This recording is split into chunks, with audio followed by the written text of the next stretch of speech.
జిల్లా SP yes Satish Kumar ఆదేశాల మేరకు హిందూపురం పట్టణంలోని అంబేద్కర్ నగర్ వాల్మీకి కాలనీ ప్రాంతాల్లో ఆదివారం ఉదయం ఈ తనిఖీలు చేపట్టారు. అడిషనల్ ఎస్పీలు అంకిత సురాణ, కేవీ మహేష్ ఆధ్వర్యంలో సుమారు 70 మంది పోలీసు సిబ్బంది కార్డన్ సంచులో పాల్గొన్నారు. పోలీసులు ప్రతి ఇంటిని తనిఖీ చేయడంతో పాటు రౌడీ షీటర్లు, పాత నిరస్తుల నివాసాలను కూడా పరిశీలించారు. డ్రోన్ కెమెరాలతో ప్రత్యేక నిఘా ఏర్పాటు చేశారు. పోలీసులు ప్రతి ఇంటిని తనిఖీ చేయడంతో పాటు రౌడీ షీటర్లు, పాత నేరస్తుల నివాసాలను కూడా పరిశీలించారు. డ్రోన్ కెమెరాలతో ప్రత్యేక నిఘా ఏర్పాటు చేశారు. ఈ తనిఖీలో సరైన పత్రాలు లేని 40 ద్విచక్ర వాహనాలను పోలీసులు స్వాధీనం చేసుకున్నారు. గతంలో నేరాలకు పాల్పడిన రౌడీ షీటర్లు, పాత నేరస్తులకు పోలీసులు కౌన్సిలింగ్ ఇచ్చారు. ఇకపై నేరాలకు పాల్పడితే కఠిన చర్యలు తప్పవని హెచ్చరించారు. రానున్న గణేష్ ఉత్సవాలను ప్రశాంతంగా సోదరభావంతో నిర్వహించుకోవాలని పోలీసులు ప్రజలకు సూచించారు. అల్లర్లు, గొడవలు సృష్టించే వారిపై చట్టపరమైన చర్యలు తీసుకుంటామని స్పష్టం చేశారు. నేరాల నియంత్రణ, అసాంఘిక కార్యకలాపాలకు అడ్డుకట్ట వేయడం, ప్రజల్లో భద్రతా భావాన్ని పెంపొందించడమే లక్ష్యంగా కార్డన్ సర్చ్ నిర్వహించినట్లు పోలీసులు తెలిపారు.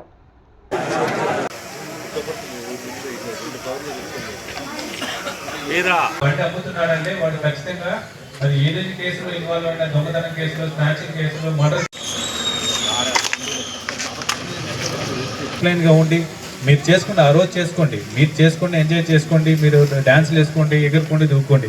అంతే తప్ప మీరు పరిధిని మించి మీరు బిహేవ్ చేస్తే మాత్రము ఈసారి కేసులతో కాకుండా వేరే రూమ్లో కూడా మీకు సమాధానం చెప్పే పరిస్థితి వస్తుంది. అంటే అమ్ముతున్నాడంటే వాడు ఖచ్చితంగా అది ఏదైతే కేసులో ఇన్వాల్వ్ అయిన దొంగతనం కేసులో, స్నాచింగ్ కేసులో, మర్డర్ బైక్స్ని మేము ఇక్కడి నుంచి 2 టౌన్ పోలీస్ స్టేషన్కి తీసుకెళ్తాం.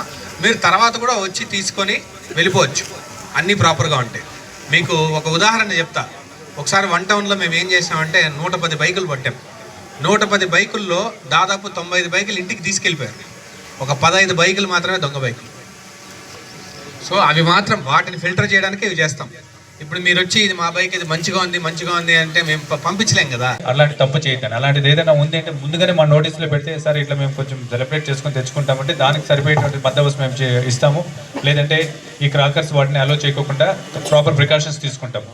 మా నాలెడ్జ్లో లేకుండా మీరు ఇష్టం వచ్చినట్టు చేస్తే మాత్రము ఈసారి కేసులు కట్టేదే కాకుండా ఇంకా వేరే రకంగా ఉంటుంది.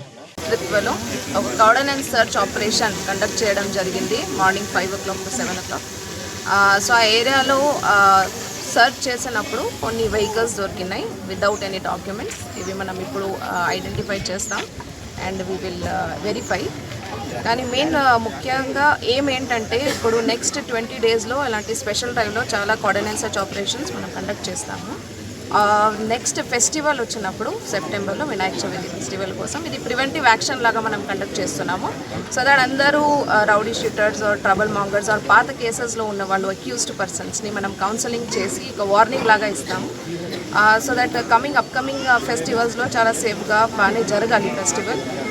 సో కొన్ని యంగ్స్టర్స్కి కొన్ని పాయింట్స్, కొన్ని మెయిన్ ఇంపార్టెంట్ ప్రికాషన్స్ ఏమేమి వాళ్ళు గుర్తుపెట్టుకోవాలి అంటే ఫస్ట్ వెహికల్స్ని డ్రంక్ అండ్ డ్రైవ్ చేయకూడదు.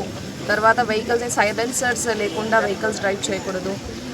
దెన్ ఆల్కహాల్ తాగి ఇలాంటి ఈవి టీజింగ్ ఇవి అన్నీ చేయకూడదు ఫెస్టివల్ టైం. ఆ తర్వాత మోస్ట్లీ ప్రొసెషన్స్ ఇలాంటి స్ట్రీట్ నుంచి వెళ్ళినప్పుడు బ్యూరియల్స్, రిలీజియస్ ప్లేసెస్ దగ్గర సౌండ్ పెంచడం ఇవి అన్నీ చేయకూడదు. ఫైర్ క్రాకర్స్ బంద్ చేయకూడదు. సో ఇవి అన్నీ కొన్ని ప్రికాషన్స్ ఉన్నాయి యంగ్స్టర్స్ కోసం, అది మెసేజ్ కోసం ఇవి కార్డన్ అండ్ సర్చ్ ఆపరేషన్ కూడా చేయడం జరిగింది. నెక్స్ట్ గ్రూప్స్ మధ్యలో incidents, assaults, threatening, weapon carrying ఇవన్నీ జరగకూడదు. సో మామూలు జనాలు, సిటిజన్స్కి ఇన్కన్వీనియన్స్ లేకుండా ఫెస్టివల్ జరగాలి. ఇదే ఉద్దేశంతో ఇది ఈరోజు కండక్ట్ చేయడం జరిగింది. సో అందరికీ ఒక మెసేజ్.